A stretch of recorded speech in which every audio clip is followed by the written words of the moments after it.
Can you hear me? Because I got one of these fancy things that go in your pocket. The first thing I'd like to do, and I mean this from my heart and my wife's heart, is to thank you all for the privilege. Everybody else has said it on the stage. I say it, I mean it. Thank you for the privilege of being with you. You're wonderful Irish people. Thank God for you. The English are going down the tube. At least we look across. You're not as far down as us. Okay, let's start.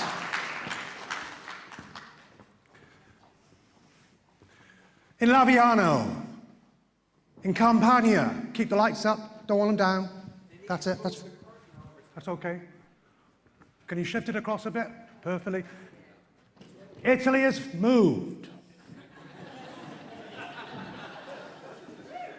Away. In this beautiful part of southern Italy, a lady called Angelina Spiotta and her husband of 1 year are celebrating their first baby, Massimo. She is also, with her husband, celebrating the 12,000 euros that the local mayor has given her because of this baby. And all across southern Italy, villages and towns are dying, and other places are thinking of introducing the same incentives.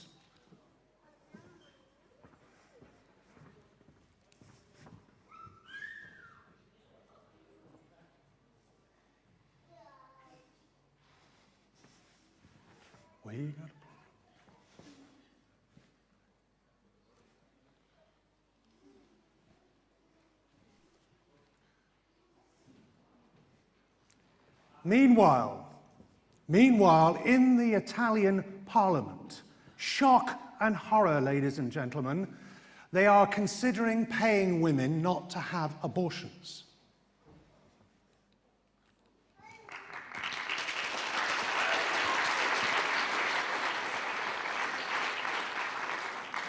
Over in the UK, they're talking about a baby shortage. This is the latest research just out 2 weeks ago. A baby shortage of 100,000. They're at last facing reality, but don't like it.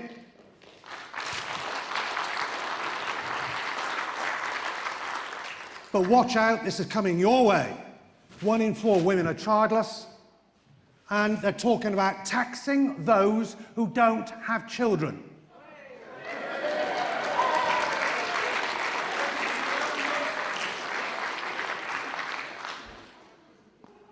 All across Europe, a time bomb, a population time bomb is exploding.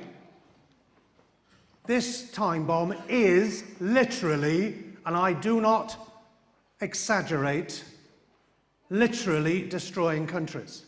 We shall see a few in a minute. The question is Europe heading for demographic meltdown? And which are going to be the winners and which are going to be the losers? Closer to home, has the time bomb exploded yet in Ireland? And if it hasn't, when will it? We're going to make a prediction as to when at least one bomb will explode on you. And finish up with some indication of just how many babies. We're going to identify a number this organization has saved and will save in the future. So let's begin. The Irish Times, what a wonderful newspaper. I spent the last 3 or 4 months reading lots and lots of it. And I'm quite happy in quoting the enemy. Sharp fall in EU working age population, falls in population for Germany, Italy and Poland. Europe not producing enough children, which will have economic consequences. It'll hit us in our pockets. And this one in the Irish Examiner. Europeans must get busy. Who was this? This was a EU commissioner saying if they don't want to end up begging on the streets, they better start having children. It's getting serious, ladies and gentlemen. What they used to accuse you of having too many children, they're desperate for. Life is getting very desperate in Europe, and it has huge economic consequences. In about a month and a half's time, you'll hear about this man, Vladimir Spidla. He's going to be coming out with all kinds of thoughts for raising the number of births, unthinkable even 2 years ago, because the crisis is so severe over there. So let's address the key question. Is Europe dying? Well, this map shows you all the countries which are declining in population. The most western one, Germany. But look, all of Eastern Europe, declining populations. Bear that in mind for something later on. It's crucial because it affects Ireland. However, over here, so they say in the press, Irish population growth is Europe's highest, and the Republic's population now at the highest level since Parnell, and going to grow much faster than most other people. So everything's fine. In the UK, here's our population rising substantially, one of the few in the West to have a substantially rising population. So the UK is fine, isn't it? Let's have a look at deaths greater than births, ladies and gentlemen. Look at the areas of Europe where deaths are greater than births. All across Eastern Europe into Germany, Scotland, 60,000 deaths, 51,000 births, and 10,000 abortions. Those of a history bent. In 1515, the Scots were slaughtered by the English in the Battle of Flodden, and 10,000 were killed that day by the English. Only one man escaped to get back to Edinburgh.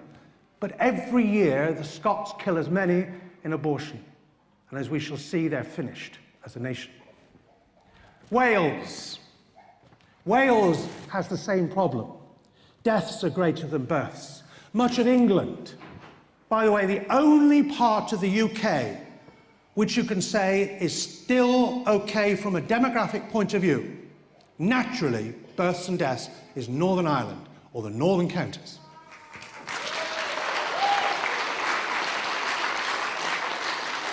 Look at Scotland, ladies and gentlemen. The yellow areas are just those few counties where births are greater than deaths.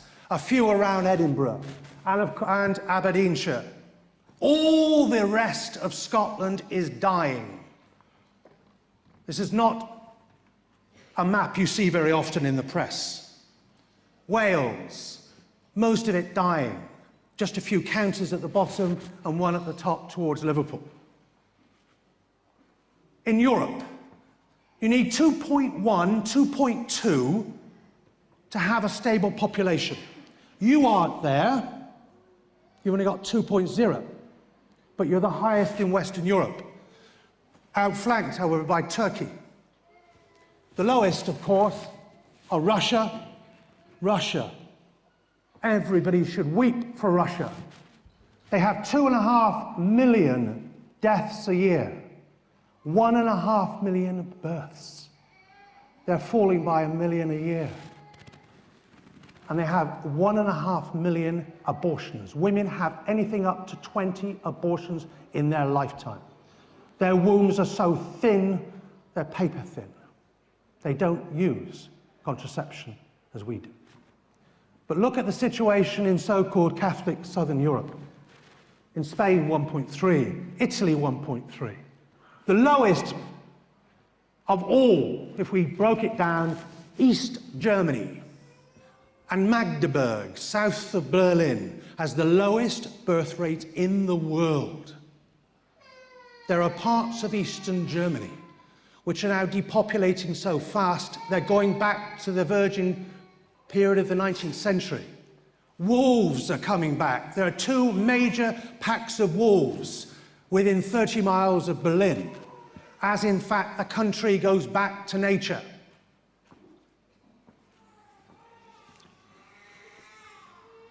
Dominic de Villepin's in trouble. But he himself has said our birth rate is still insufficient. And France has a high birth rate, relatively, about 1.9, largely because of the Muslims.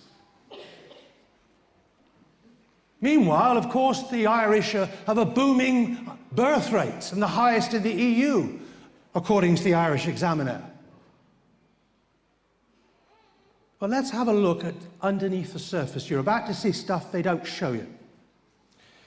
All the countries of Western Europe, including Ireland, have suffered from a tsunami, which has actually killed more or reduced the population by more than the tsunami in the Far East killed in Indonesia and other countries. Germany is the worst. These bars represent births. This huge fall of 41% took place largely in the late 60s, early 70s. History. But no. That fall now is decimating the country as it goes through, like a tsunami, through the economy. That's Germany. Let's have a look at the UK. Same thing. The biggest fall on record, bigger than the fall that took place in the First World War, when large numbers of young boys, 5 million of them, went off to fight in the trenches. That fall from 64 million down to the mid-70s, to 1977, the lowest point. Our first son, our fourth child, is the rarest of all British.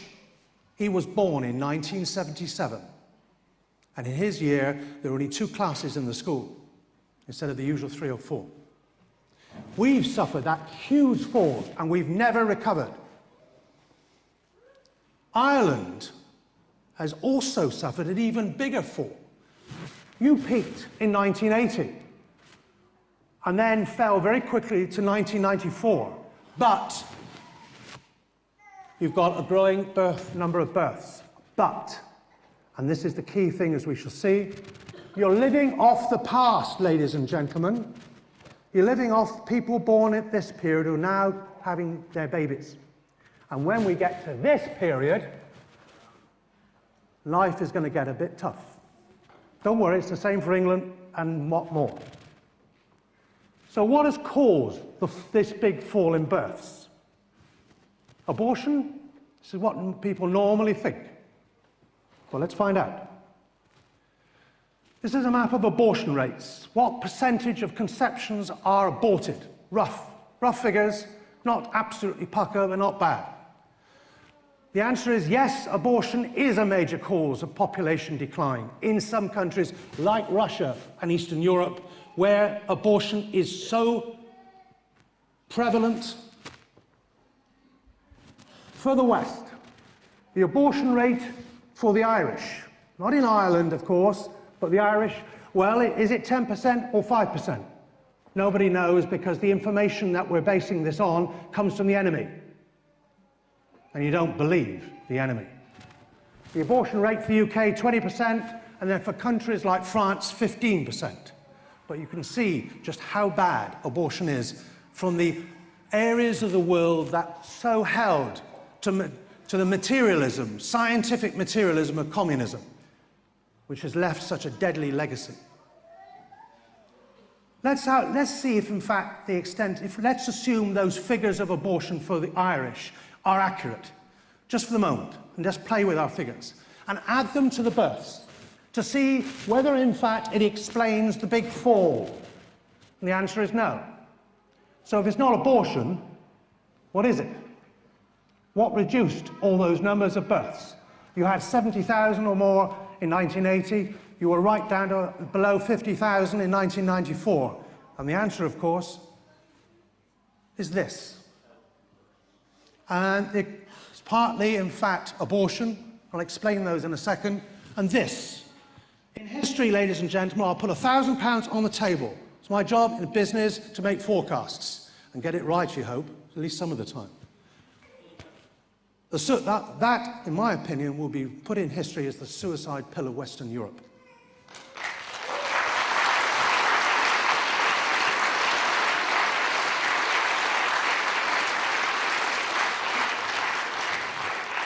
Watch this. I'm sorry, ladies and gentlemen, but these are some of the instruments of abortion. Early abortions are usually done with manual vacuum aspiration, which are very simple. This is or electric. This is a manual one. These are cannulae. You stick those in there, place them into the woman, you create the vacuum, you turn it, and that's how most of it's done. Just in case people think it's just a nice procedure. So the UK losses, let's go back one. These are my estimates. You've lost about 130,000 in abortion, in population, and about 350,000. And how did I work that out? I simply went across. I said, okay, let's take 1980 and draw a line across, and then counted the number under the line. Rough and ready, but plus or minus 20%, probably okay. That's the Irish. They've lost 500,000 nearly. UK, huge losses. 6 million from abortion and 6-7 million from contraception. Notice the difference balance in the UK. Much more abortion because their abortion rate is higher. And that's the UK. Okay, you're faced with the real world. You're out there and people say to you, like in the bar last night, does it matter? Or as they say in business, so what? So let's find out if it does matter. Well, the first thing is if you've got 1/3 less births, you're going to end up with 1/3 less workers. And the size of the workforce, ladies and gentlemen, is the engine of the economy. All your top managers and owners and politicians know this, which is why all governments have been manipulating the numbers of people into the workforce for the last 20 years, and they're still doing it. We've got a lot in the UK, shortages. Huge, every week the newspapers are full of references to skill shortages. And I've seen a few in Irish papers too. Skills shortage affecting growth, emergency talks to head off the teacher shortage. They're even recruiting trawlermen from Eastern Europe. Fewer taxpayers is a consequence too of lower births. It does matter. The reason, because fewer taxpayers will support more elderly. We've got an aging population. They will have to pay higher taxes or lower the levels of healthcare. And that's what they're doing. They're doing both of those at the moment. We are going to see in the next 10, 15 years more and more gender wars as the people in work have to pay for the, well, you might say, the sins of their fathers and their mothers in not having children. Pensions. Everybody talks about pensions. This is a daily news item. Who is going to pay the taxes to pay the pensions to those who contraceptive? Who is going to change their bedpans when they're old? And if they're lying in a trolley, in a drafty corridor in an English hospital, waiting of all things for, guess what? A nurse from the Philippines? We'll look at that in a moment. Second big bomb, 1/3, no one talks about this, fewer consumers of goods and services. Give you an example.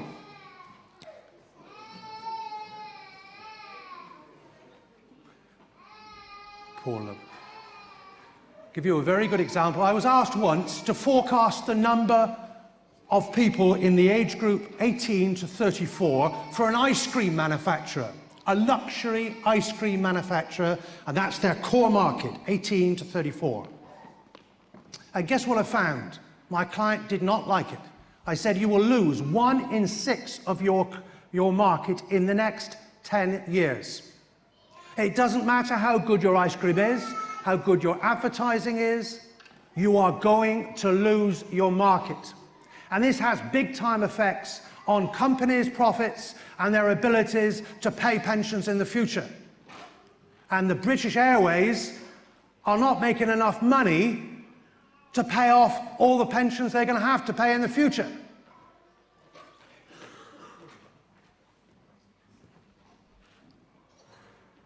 But this is the one they don't talk about at all. 1/3 fewer potential mothers. In England, this year, 2006, is crunch year. Because why? Because of this reason coming up. The number of 29-year-olds falls to the lowest level. Why? Because they were born in the dip of births 29 years ago. And why 29 is important? It's the average age in the UK of first child. It's very late. So this year, the number of women of childbearing age in the UK will be at its lowest. And we can see just what effect that will have on births. But what about Ireland? When do your crunch years come? Well, you've got 3 years left of that boom in births up to 1980. Then it falls. And unless you bring in large numbers of imported wombs, which I mean exactly that, because the British are doing it extensively, then in fact your births will start falling. And there'll be even more pressure coming from politicians to increase the number of people being brought in. What is Europe doing about this time bomb? Well, they closed their eyes, they buried their head, they said it didn't exist, it was just simply, in fact, a load of nonsense. But then they started to do something. They brought in immigration. By the way, the word immigration is rarely used. We talked about language being redefined the other day, it was yesterday. They always use the word migration, because the word immigration has a bad connotation in the public's eyes. This is Irish immigration and emigration. The red bars are immigration. They were down here, less than 20,000. But as you know, they're now up to 60, 70,000. Meanwhile, your emigration, because of course, my wife's family or grandparents came from Ireland, from Cork and from Galway. Or is it Sligo? So, which one is it, Pat? Sligo, right. And they came along at the turn of the century. But as you can see, the blue bars get lower and lower until you've now historically got the lowest emigration that you had for many, many years. You've become a net importer instead of a net exporter. I noticed this remarkable thing in your newspapers. They're always going on about the benefits of immigration. So do the English press too. They're always trying to say it's a wonderful thing. It's a marvellous thing. We will be worse off without the migrant workers. Skilled migrant workers are vital to the economy. Immigration could accelerate growth. And these are just simply 4 of a dozen articles I picked up. The same with the English.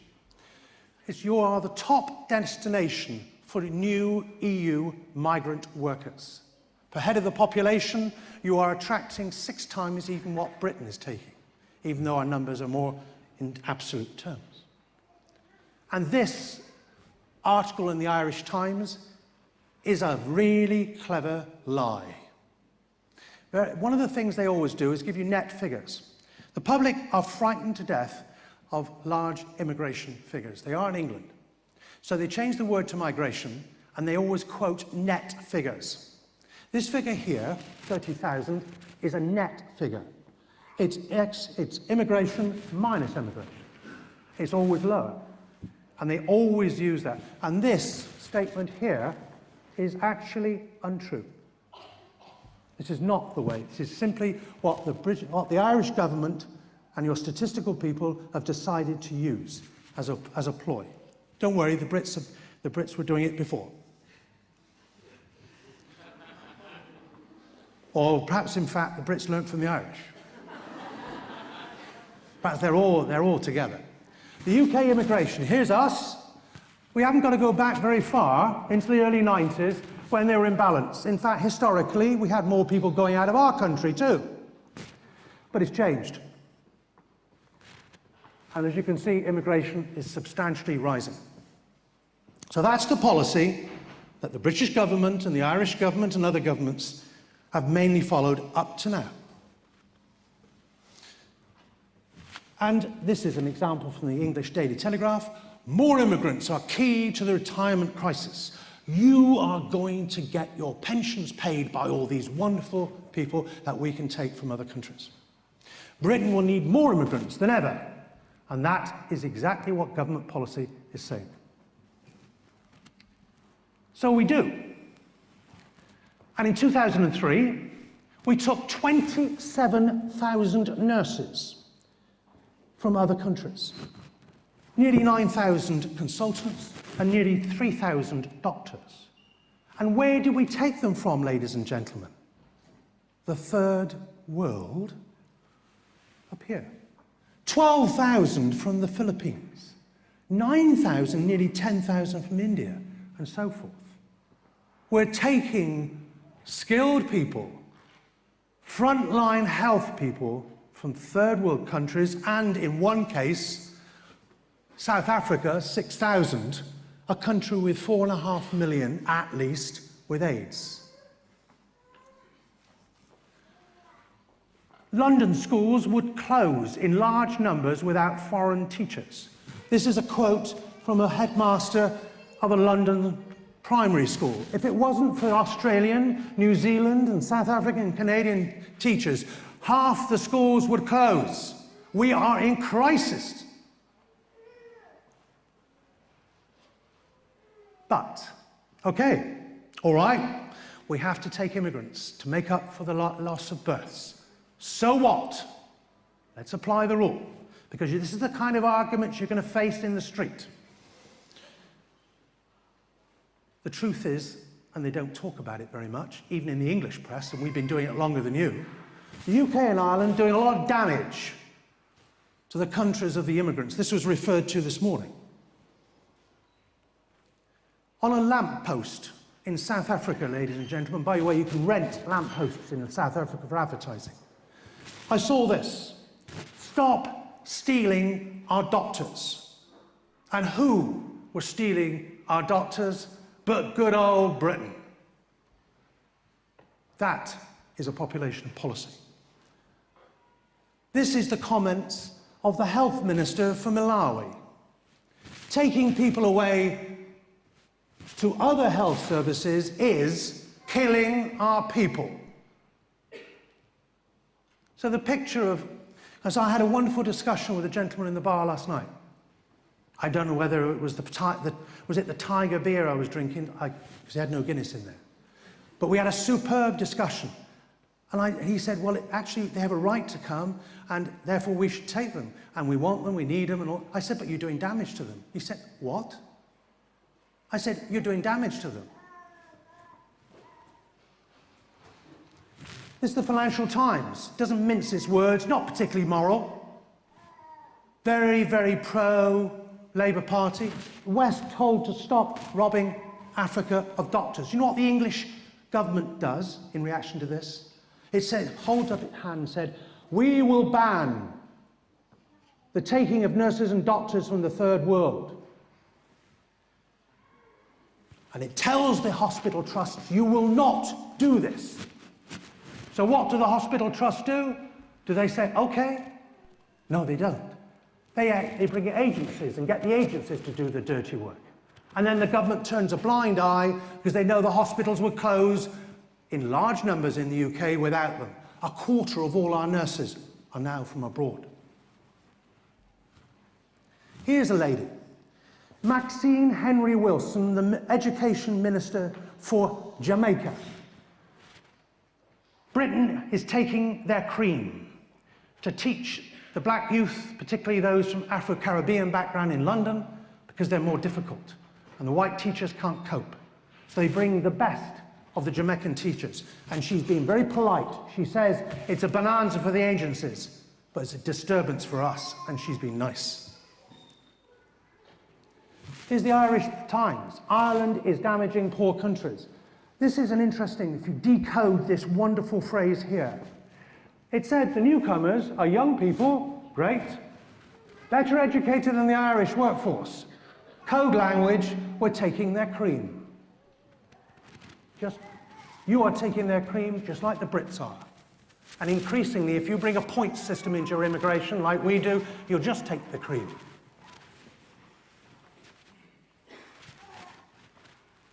But there's a side we hadn't seen. Everybody very politely said how nice it is for these countries to be in the EU. What we're not saying is what's happening. This is the International Herald Tribune. This is the other side of migration. There's hardly a family left who hasn't lost a son, daughter, or mother.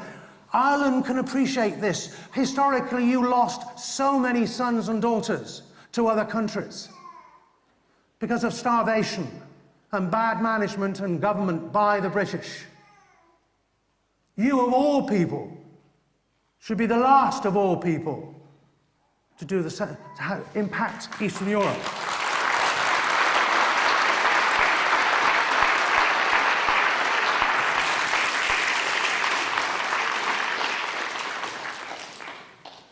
And look at this for an article. Would the last person to leave Poland please turn the lights out? Shall I tell you the secret, ladies and gentlemen?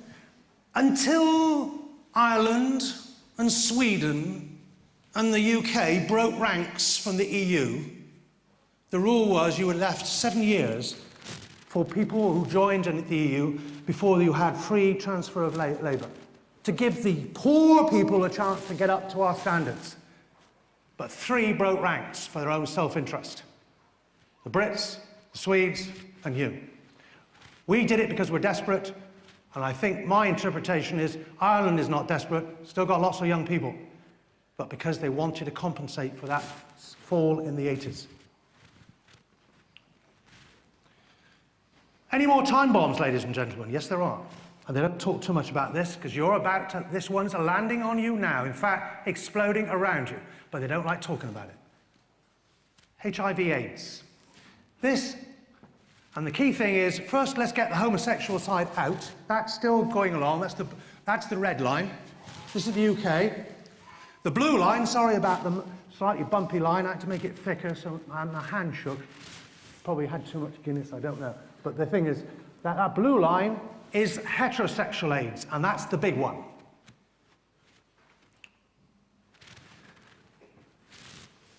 We've got a new AIDS threat in the UK. We've 60,000 with AIDS, and it's pouring in from Africa. Where is it coming from? That part of Africa in blue. South East Africa. That's where a lot of it's coming from. And each one costs £1 million to look after. What about Ireland? I found this absolutely fascinating, how at one moment the Irish press said, we don't know where it's coming from. And then they would say it. But this was in November. Deaths from AIDS are rising in Ireland. And this is 4,000. Ireland's HIV rate is as high as the UK's. How come? You're not historically a fornicating country. So, where did it come from? Immigration. And of course, that's not something you can, very PC to say. In November 2 was this article in the Irish Times. They eventually pointed out that Ireland recorded so many cases, of which the majority of these came from the same area. Surprise, surprise. You have got large numbers, your rate is as high as ours, and it's rapidly rising. And if your country goes into a fornicating mode, that will then spread into your general population. I was being kind to you. Thank you, ma'am. Who said it? You're Irish. I'll be quick. 10,000 cases of sexually transmitted infections reported. They're up by 12. It's rising very fast. Ancient disease of TB is coming back on the back of AIDS. And you'll see more and more of it. There's also the threat of chlamydia, and chlamydia leading to this, infertility. This is the latest figures. Infertility is set to double in Europe, and it's going to go to 1 in 3. Not the Irish at the moment, but it's coming. And this is an article called Absolute Fury in the UK. 3 female consultants said that women were leaving it too late in the UK and then, in fact, as they're saying, getting heartache. Because women who put off having children into their 30s are defying nature. And the press hammered them for saying this.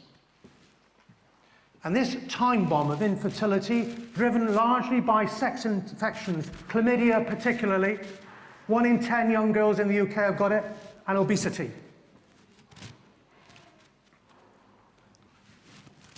What are the underlying causes of the time bomb? Well, let's use a simple model. Attitudes drive behavior, and behavior drives consequences.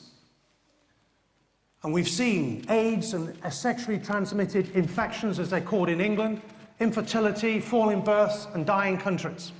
Okay. That's driven by contraception, sterilisation, and abortion. And that's driven by changes to attitudes to sex, children, the unborn, and a general trend towards materialism.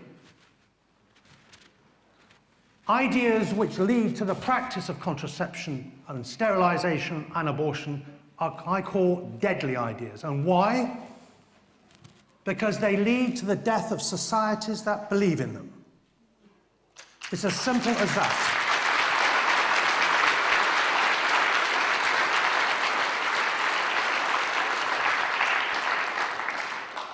This is a big trend in the UK now. This is a book by a lady called Nikki Tafago, Child-Free and Loving It. 1 in 4 30-year-old, 35-year-old women in the UK are childless, and they don't want children. I may be selfish, but I'm letting my selfishness affect others. Do not worry that I'm not going to worry if people aren't around to look after me. We revel in our freedom. Who this was? This is a 50-year-old civil servant woman, taking her pensions from the public sector, her early retirement, and not generating any children to change her bedpan.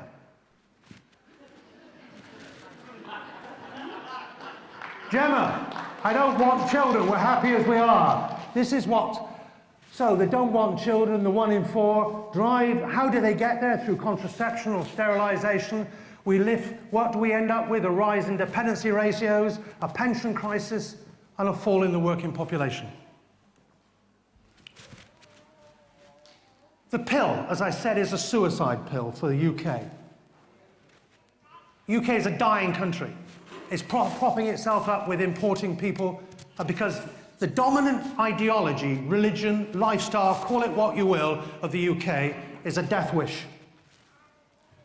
Let's have a look at Ireland very briefly and use an article from the Irish Times. Let's talk about sex and this wonderful phrase at the end, condoms are the only contraceptives to prevent the spread of HIV and STIs. Utterly, completely wrong. Ladies, you know what cervical cancer is. It kills you. It comes from HPV, which is a sexually transmitted infection. And you can spread it with your hands. There are 1,000 women in the UK dying of cervical cancer each year, and they get that from fornication. Let's talk about sex. And what we're seeing, these are phrases from the Irish press. You're rejecting people are rejecting the old moral values. The concept of sin, apparently you can't even say that in Ireland anymore. Well, all right, ignore it. But you can't ignore the effects. Casual sex, safe sex, sex education, which isn't sex education, and failed contraception, leading to all the things we've seen and we've discussed just now. These are the figures for Irish abortions, or abortions on Irish women, but this information comes, of course, from the enemy. Whether it is accurate or whether it's an exaggeration really doesn't matter too much. We've got teenage pregnancy rates rising also in Ireland, highest in Limerick, lowest in Roscommon. And what we've got is an emphasis in your country on economic growth, work and property, and the value of children falling, according to reports and studies and polls into your population. And women have got to go into paid work, mothers into paid work. It was mentioned this morning about Jim Biddulph, the expert in childcare. This was published last Sunday in the Sunday Telegraph. And this is a quote from Jim Biddulph, who really has changed his mind. "My warning to parents is simple. 1 in 5 children put into nursery early will develop mental health problems."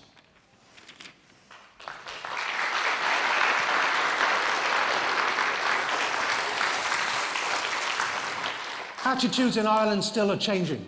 People, they say, want care for the elderly, but they don't want to pay for it. They don't want to look after them.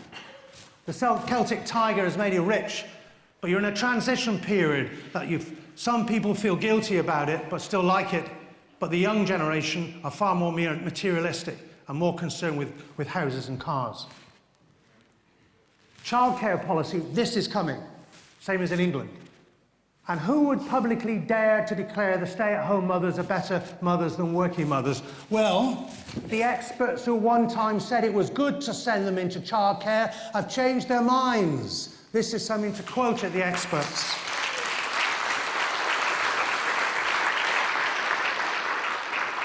Very quickly, because I've got about a minute. What you've got, and this is the model to use, you're dealing with people who believe in fantasies, false religions, false lifestyles, and this is leading them to say and do stupid things, and the consequence is deadly, damaging behaviour. So what are the key lessons for us? Europe is dying because it doesn't know its ABC. Does Ireland? Ireland must be taught its ABC. You can't have higher standard of living and just get away with the consequences. Lesson number 2, removing moral restraints and believing fantasies spreads AIDS. It has a practical consequence. You won't get it. You're going through this period now when you've got a fairly low level of heterosexual indigenous AIDS, but it will spread.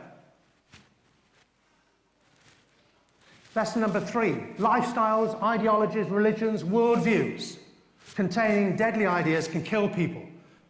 Ideologies that support contraception are mad because they just kill the societies that believe in them.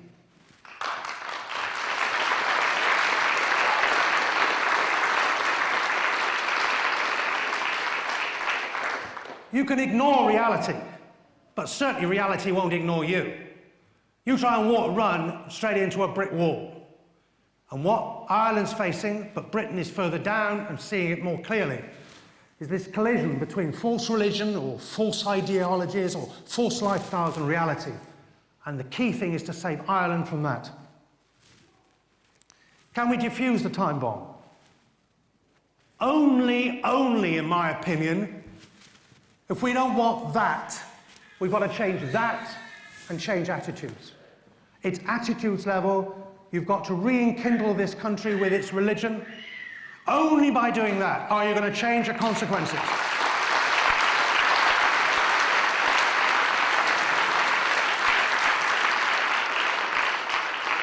What are the British doing? Throwing money at it. Childcare and all that.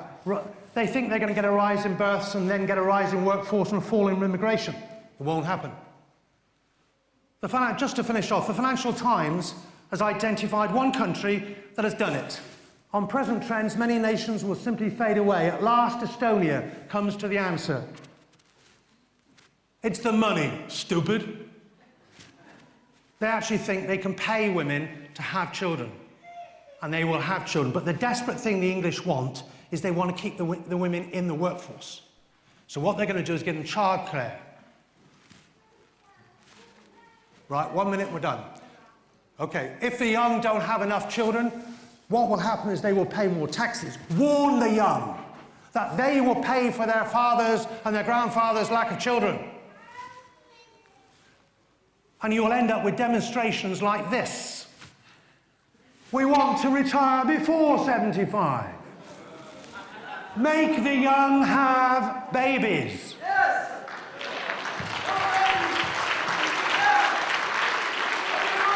In Ireland. Talk to you after, sir. In Ireland, the Irish Family Planning Association has a very positive policy. It wants to change A, it says, with its safe and legal strategy. I prefer to call it unsafe and lethal strategy. And all that will happen is that you will get more abortions than you already are getting on Irish women, and greater death and damage. If we want to change the number of abortions, we need to change, ultimately, attitudes to sex, the unborn, and to fornication. And this, and I can finish, this is the size of your achievement, ladies and gentlemen, here in Ireland. This number, based on the enemy's figures, remember, is the number of children you will save in the next 10 years if you keep abortion out of Ireland.